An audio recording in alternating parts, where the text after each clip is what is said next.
Okay, this is Eric Skumon from Matters of the Soul. I just want to talk to you about vaping and nicotine supplements that teenagers and young people abuse.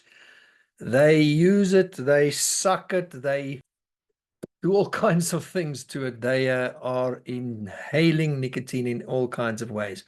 And they have reasons why they do so, and that it is so lekker. That means it's fun. They think it's good for them. So I want to just take you through some research and show you some research articles that you can see for yourself that it is bad for you. It's bad. It's not good for you. It is bad. So I'm going to take you through some real research so you can see how wacky this is for your brain. Okay. So if you let me share my screen and let me show you what I am talking about. This is some important stuff. Okay, have a look here, the dynamic effects of nicotine on the developing brain. You can see here, nicotine receptors regulate critical aspects of brain maturation during a prenatal, that's before you're born, and adolescent, and just after you're born, at adolescent period. Your brain is still maturing when you're a young adult. You're an adolescent, a teenager, and a young adult. Your brain is still growing. And nicotine receptors, those ones, those acetylcholine, you can see those, they regulate critical aspects of brain maturation. So what they say here, nicotine exposure most often via tobacco smoke, but increasingly via nicotine replacement therapy. That's when you're trying to stop smoking, or these days, those days there wasn't vaping around. It's been shown to have unique effects on the developing human brain. So what we have here, and look at this, it affects the limbic system. That's the emotional regulation system. That's the fight and flight. That's your feelings, the monoamine maturation during adolescence. That means it affects quite a lot of the important stuff. Look at this. Okay, here's another one. Unique long-term effects of nicotine on adolescent brain. Animal studies, and those are actually shown. There are more and more research showing that this is exactly the same for teenagers. They show that nicotine has unique effects on the adolescent brain. Its effects that last into adulthood. And it includes rewarding effects of abused drugs, deficits in cognitive function. That means how you think, your memory, your attention, your reasoning, and your emotional dysregulation. That means you're struggling to regulate your mood. Listen to this. Adolescence is a time of major plasticity of brain systems that regulate motivated behavior and cognition. And it's also the peak onset of nicotine use.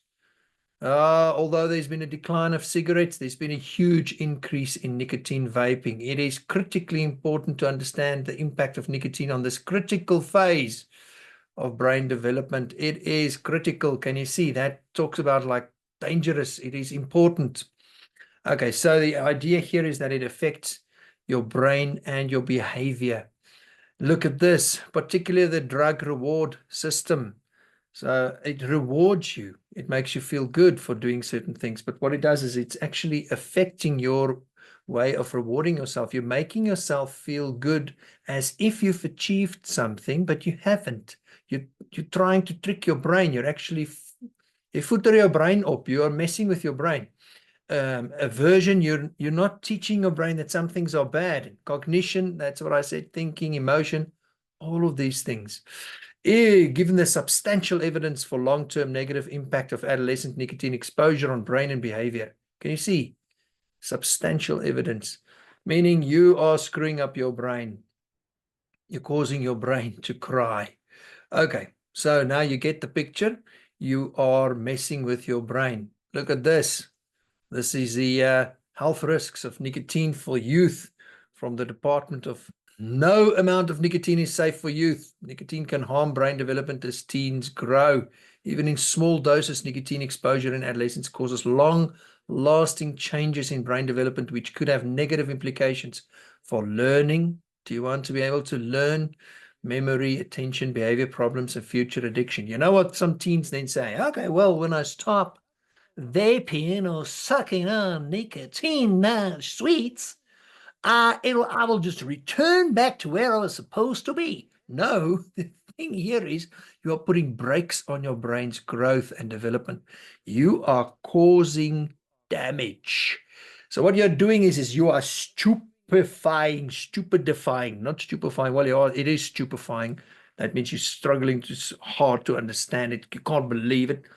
But you are stupidifying your brain. You're making yourself more stupid, man. I don't know how many of you want to do that. So there's a lot of damage that can be done here to your brain. So I'm giving you this info. And I know it's hard to stop. It's hard to stop because there are friends who's all of them are doing this.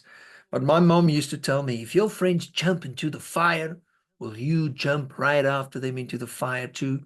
Or if your one friend jumps off a cliff, will you also do so? No, I don't tend to follow people's really ridiculously stupid behavior if they jump into fires. But here you're thinking that it is a swimming pool, but in fact it's a fire. So rather consider saying, listen, aren't I making real long-term damages here just for short-term acceptance from some friends? There's a quote that says, never sacrifice the permanent on the altar of the temporal. That means you are sacrificing something that's permanent on the altar of something that is really temporary. And that doesn't seem very bright. So it is. I know I also did silly things when I was a teenager. I smoked too. I just couldn't get the hang of it, but I also had my time. And I chose against it, and I'm so glad for it. And I've still got friends, and I'm 48 now, who are struggling to break that habit, and they started as teenagers. So why don't you do the same? Maybe that damage is not going to be something that you want to live with for the rest of your life, because then you would never know where you would have ended up if you didn't do it. Now, some people would say, the damage isn't that bad. Really? Look, a packet of cigarettes, 20 milligrams of nicotine, and what some of these vaping is 50 to 60 milligrams of nicotine. So almost 3 packets of cigarettes that you've just inhaled, and it's also bad for your lungs.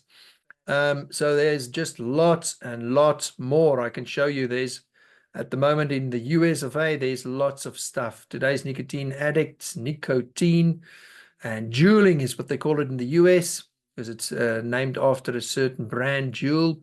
So that's also a massive problem over there. So you can decide what you want to do.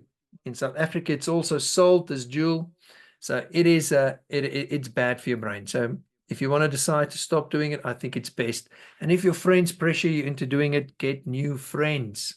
I think those friends suck. Hey, why don't you like and subscribe and share and leave a comment for me? And it'll be great. That'll help us. So the algorithm will keep on boosting us and help to get the message out. Thanks.